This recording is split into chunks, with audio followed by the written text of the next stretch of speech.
Assalamualaikum warahmatullahi wabarakatuh. Adik-adik kelas 6 yang hebat, jumpa lagi dengan channel Pak Guru Menjawab. Dan selamat datang juga bagi adik-adik yang baru bergabung di channel ini.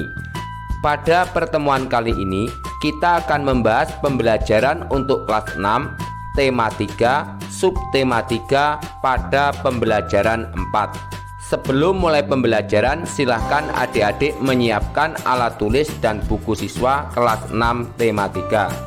Dan agar channel ini terus berkembang dan terus memberi manfaat, jangan lupa untuk subscribe, like, dan share.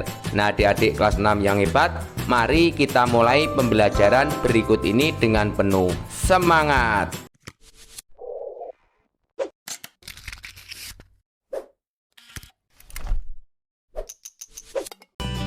Adik-adik kelas 6 yang hebat, mari kita mulai pembelajaran hari ini. Bukalah buku siswa kelas 6 tema 3 subtema 3 pada pembelajaran 4 halaman 134. Pada pembelajaran sebelumnya kamu telah belajar tentang penemuan lampu lalu lintas. Apa manfaat dari penemuannya dan apa yang harus kita lakukan untuk mematuhi rambu-rambu tersebut. Lalu pada Ayo Mengamati, mari bersama-sama kita membaca bacaan yang berjudul Rambu Lalu Lintas. Kita semua pasti sudah mengenal lampu lalu lintas. Kita sering melihat lampu lalu lintas di perempatan atau persimpangan jalan. Lampu lalu lintas terdiri dari 3 warna, yaitu merah, kuning, dan hijau. Tahukah kamu siapa yang menemukan lampu lalu lintas? Ia adalah Gareth Augustus Morgan, seorang warga Amerika berkulit hitam yang peduli dengan keselamatan orang lain. Morgan terpanggil untuk menciptakan sistem lampu lalu lintas setelah melihat terjadinya kecelakaan antara mobil dengan kereta kuda. Ia tidak ingin kejadian itu terus berulang. Hingga saat ini, penemuan Morgan sangat bermanfaat untuk mengatur lalu lintas dan menyelamatkan pengguna jalan dari kecelakaan. Selanjutnya, kunci jawaban halaman 135. Ayo berlatih. Temukan kosakata non baku dan kalimat tidak efektif dalam teks di atas. Tulislah dalam tabel berikut. Mari bersama-sama kita mengisi tabel halaman 135. Kosakata non baku ngelihat.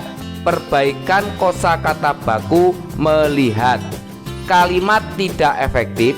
Kita sering melihat lampu lalu lintas di perempatan atau persimpangan jalan. Morgan dipanggil untuk menciptakan sistem lalu lintas setelah melihat terjadinya kecelakaan antara mobil dengan kereta kuda. Perbaikan kalimat efektif. Kita sering melihat lampu lalu lintas di persimpangan jalan. Morgan terpanggil untuk menciptakan sistem lampu lalu lintas setelah melihat terjadinya kecelakaan antara mobil dengan kereta kuda. Kosakata non baku kedua, sistem. Perbaikan kosakata baru, sistem. Kalimat tidak efektif. Morgan terpanggil untuk menciptakan sistem lampu lalu lintas setelah melihat terjadinya kecelakaan antara mobil dengan kereta kuda. Perbaikan kalimat efektif. Morgan terpanggil untuk menciptakan sistem lampu lalu lintas setelah melihat terjadinya kecelakaan antara mobil dengan kereta kuda. Kosakata non baku ketiga, nemuin. Perbaikan kosakata baku menemukan. Kalimat tidak efektif. Tahukah kamu siapa yang nemuin lampu lalu lintas? Perbaikan kalimat efektif. Tahukah kamu siapa yang menemukan lampu lalu lintas? Kosakata non baku keempat, enggak. Perbaikan kosakata baku tidak. Kalimat tidak efektifnya, ia enggak ingin kejadian itu terus berulang. Perbaikan kalimat efektif, ia tidak ingin kejadian itu terus berulang. Lalu sampaikan hasilmu kepada gurumu. Kapan kita menggunakan kosakata baku? Jawab, kita menggunakan kosakata baku saat menulis surat resmi, ketika berpidato di acara formal, dan saat menyusun karya ilmiah. Mengapa kita menggunakannya? Jawab, karena kata baku tidak terpengaruh bahasa lain atau bahasa pergaulan suatu daerah, sehingga mudah dimengerti semua orang. Selain itu, untuk menjunjung tinggi bahasa Indonesia. Selanjutnya, kunci jawaban halaman 136. Cermatilah tulisanmu sebelumnya. Carilah kosakata non baku yang masih kamu tulis. Ubahlah ke dalam kosakata baku. Berikut adalah jawabannya. Kosakata non baku ngelihat. Perbaikan kosakata baku melihat. Kosakata non baku sistem. Perbaikan kosakata baku sistem. Kosakata non baku nemuin. Perbaikan kosakata baku menemukan. Dan kosakata non baku enggak. Perbaikan kosakata baku tidak. Lalu ayo berdiskusi. Setelah membaca teks rambu lalu lintas, tulislah pertanyaan tentang hal yang ingin kamu ketahui lebih lanjut tentang lampu lalu lintas terkait dengan tanggung jawab melaksanakan hak dan kewajiban sebagai warga negara. Jawab. 1. Siapa penemu lampu lalu lintas? 2. Apa dampak ditemukannya lampu lalu lintas terhadap kehidupan masyarakat? 3. Mengapa lalu lintas berwarna merah, kuning, dan hijau? Selanjutnya, diskusikan pertanyaan yang telah kamu tulis dengan teman yang ada di sebelahmu. Dan berikut adalah jawaban pertanyaan tersebut. Nomor 1. Penemu lampu lalu lintas adalah Gareth Augustus Morgan, seorang warga Amerika berkulit hitam yang peduli dengan keselamatan orang lain. Nomor 2. Penemuan Morgan sangat bermanfaat untuk mengatur lalu lintas dan menyelamatkan pengguna jalan dari kecelakaan. Jawaban nomor 3. Pemilihan warna merah karena identik dengan simbol bahaya, sehingga bisa diartikan jika tak ingin kena bahaya, maka harus berhenti sekarang. Pemilihan warna hijau karena panjang gelombang spektrum pada warna hijau lebih rendah daripada kuning. Ini menandakan bahwa warna ini lebih mudah untuk dikenali. Berikutnya kunci jawaban halaman 137.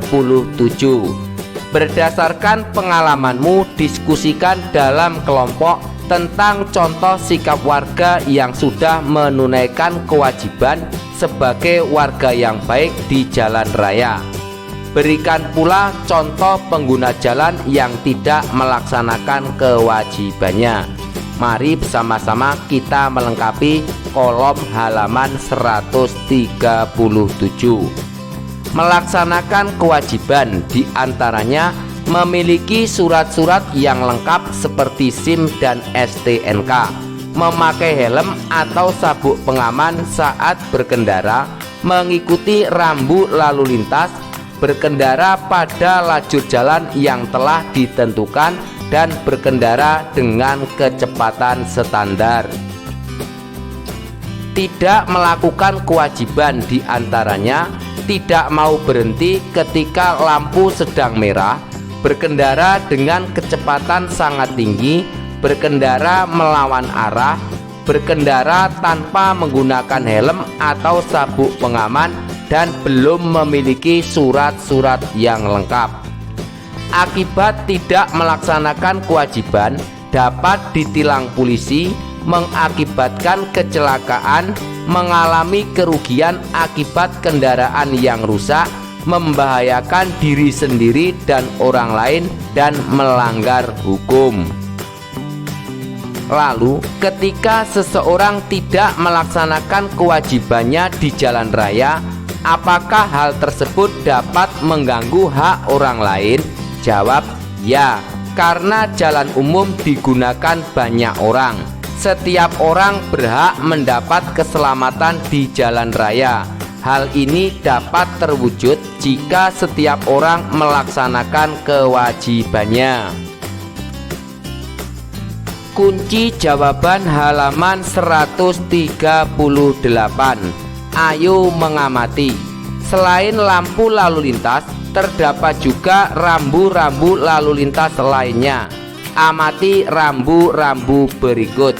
Silakan adik-adik mengamati rambu-rambu halaman 138. Kemudian diskusikan dengan seorang temanmu mengenai rambu-rambu tersebut untuk menjawab pertanyaan berikut. Mari bersama-sama kita menjawab pertanyaan halaman 138. Nomor 1. Apa arti dari masing-masing rambu tersebut? Jawab. 1. Dilarang berjalan terus, wajib berhenti sesaat dan meneruskan perjalanan setelah mendapat kepastian aman dari lalu lintas arah lainnya. 2. Dilarang berjalan terus apabila mengakibatkan rintangan, hambatan, gangguan bagi lalu lintas dari arah lain yang wajib didahulukan. 3. Dilarang berjalan terus pada persilangan-persilangan sebidang lintasan kereta api jalur tunggal, wajib berhenti untuk mendapat kepastian aman. 4. Larangan masuk bagi kendaraan bermotor roda 2. 5. Rambu petunjuk jurusan yang menyatakan arah pada gambar menunjukkan arah Cibitung. 6. Rumah sakit. 7. Rambu petunjuk jurusan daerah wisata Dieng dengan jarak 10 km. Nomor 2. Apa manfaat rambu-rambu tersebut bagi pengguna jalan? Jawab. Sebagai peringatan dan mencegah kecelakaan maupun sebagai petunjuk arah bagi pengguna jalan. Lalu nomor 3 halaman 139. Jika rambu-rambu tersebut tidak ada, apa pengaruhnya terhadap pengguna jalan? Jawab. Mereka tidak tahu bahaya yang mungkin ada sehingga dapat menimbulkan kecelakaan. Selain itu, pengguna jalan dapat kebingungan arah tujuan yang dituju. Nomor 4. Apakah kamu pernah melihat rambu-rambu lain di jalan? Jelaskan tentang rambu-rambu tersebut. Jawab. Pernah. Seperti larangan masuk untuk semua jenis kendaraan, rambu dilarang berhenti, dilarang parkir, dan rambu-rambu persimpangan jalan. Nah, adik-adik kelas 6 yang hebat, demikianlah pembelajaran hari ini. Semoga bermanfaat. Dan agar tidak ketinggalan pembelajaran yang akan datang, jangan lupa untuk subscribe, like, dan share. Sekian dari kakak. Wassalamualaikum warahmatullahi wabarakatuh.